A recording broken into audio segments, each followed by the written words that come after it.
What's happening, guys? Happy Thursday, and thanks for stopping by. So I got the whole rundown on what really happened at Kroger to make them close down overnight parking. I was talking to the guy that works at the coffee shop next door to Kroger. He told me the whole spiel of what he knows.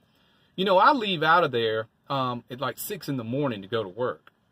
And oh, and by the way, when I said I've been parking there for a year, I didn't mean every night. It's like once, maybe twice a week for a year. So anyway, I should have been more clear on that because people are like, what do you mean you park there? But no, I'm not that dumb. So the guy said around 10 in the morning, he saw an ambulance and police over there in the parking lot at the Kroger. Turns out one of the Kroger employees had gone out to gather up shopping carts and saw a guy unconscious in his car. Couldn't wake him up, so he called the cops, called an ambulance. It was a guy that had overdosed on like heroin or crack or something, or meth or whatever. This guy could have been parked next to me that night, and I didn't even know it.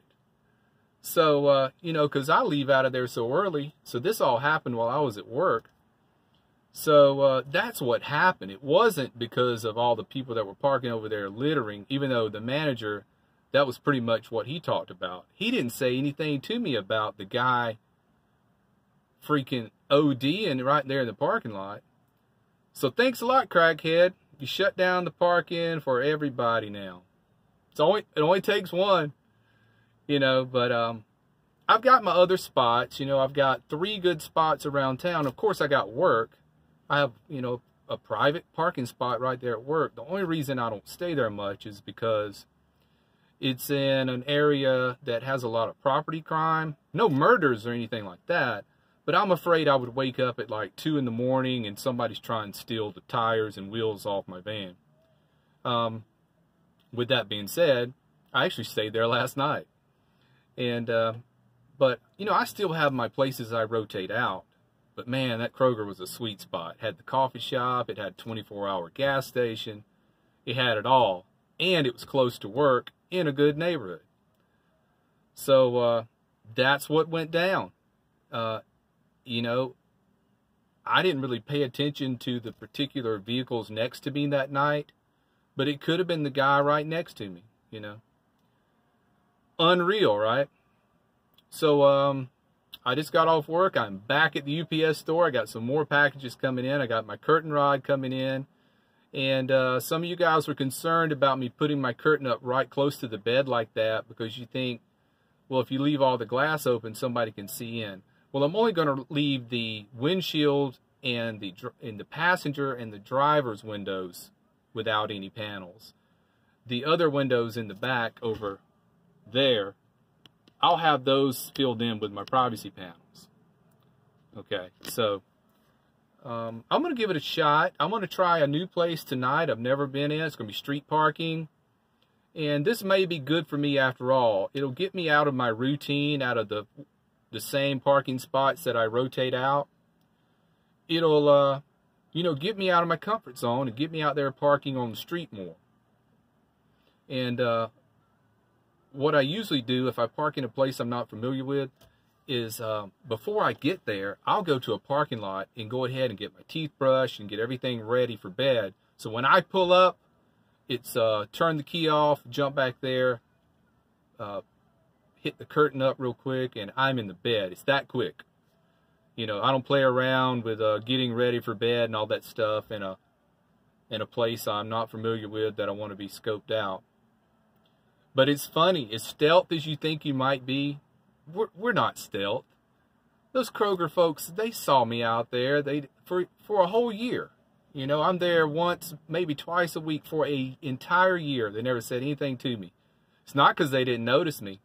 They noticed me the whole time. It's just I didn't cause any trouble, so they just let me be, you know.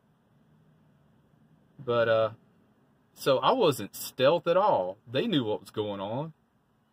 I mean, you park your van there, they'll probably see, well, we never saw a guy walk out of that van. Did he leave it there? No, I know they knew that I'm in the back of it sleeping. There's no way they couldn't have. So, I feel better about the situation. Now that I think in the long run it'll be for a good thing. to get me out and about more and trying out different spots. I think it will be.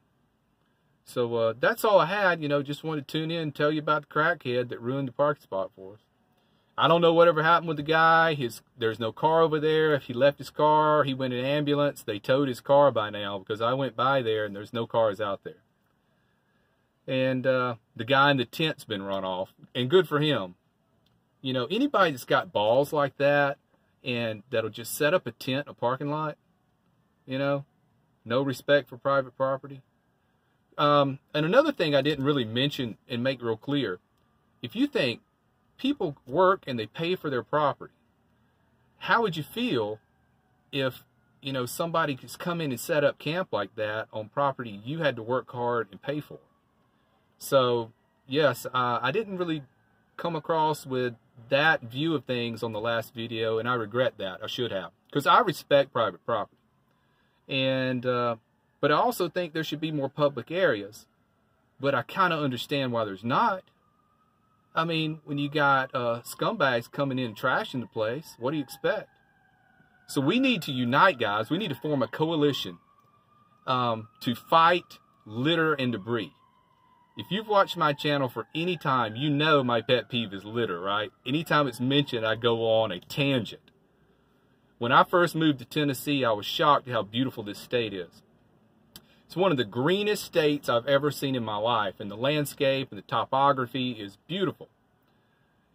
I'll tell you what pissed me off, though. I started driving through this little town over in East Tennessee, beautiful mountain town. What do I see down in this deep, beautiful ravine? Old car tires and old washing machines and old bags of garbage that the people that live in this town just threw down in the ravine. And you have to think, don't they have any pride in their own community? And I was shocked. They don't even see the beauty of the place they live in because they're cluttering it up with their garbage. Unbelievable. So, yeah, litter gets me all ticked off. So, let's try to end on a positive note. Van life has been good to me. I'm just a guy out here trying to get by. Since I had to take the new position at work after, I had done that technical job that was a good paying job for 15 years and physically not able to do that anymore, this job doesn't pay a lot. And when I got into van life, I got into it by choice. But now I'm kind of in it by necessity, because I just really can't afford to go rent the kind of apartment I used to have anymore. So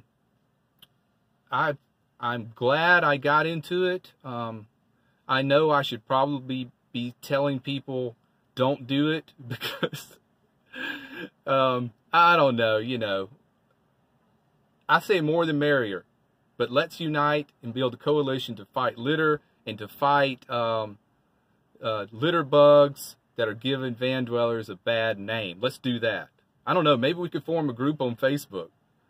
Instead of the van life group, we could call Van Dwellers Against Litter or something like that. But we've got to, because there's a dirty side of van life. There's the drug addicts that live in cars and vans, and then there's, us just run-of-the-mill folks that are doing it. Most of us are on YouTube, I guess. I don't guess you're going to see any drug addicts have a YouTube channel, huh? But we got to fight the litter bugs for sure, because it's going to give us a bad name.